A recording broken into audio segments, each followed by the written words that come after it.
maikutlo a ile a kukega fa mmoeledi wa molatofadiwa wa boraro a ne a gateletse tsala ya ga Senzo Meyiwa Mthokozisi Thwala ka dipotso. Seno ke jaaka Advocate Charles Mnisi yo buelelang molatofadiwa wa boraro a ne a leka go ganetsa bopaki ba Thwala. Tsheko e ne ya emisiwa nakwana jaaka go netefadiwa gore a Thwala o rile mongwe wa basenyi o ne a bua seZulu kapa Sesotho.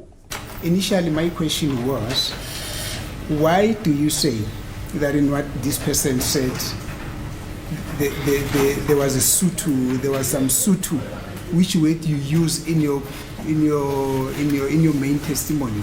Ngesikhathi ngibhala statement, I research ukuthi lo muntu ufune imali ne-cell phone, and I cleared ukuthi imali ne-cell phone is an English word, but engikushoyo ukuthi ngoba kangasiyena umuntu omhlophe lo ayengibuza lo kakumuntu omnyama, so that's why ngisho ukuthi lo muntu wakusho ngesiZulu.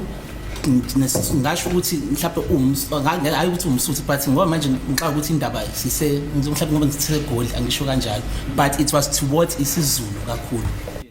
Thwala o ngangile ka gore a ka se tlhalose ke mofuta ofeng wa sethunya o motlhasedi a neng a se tshotse.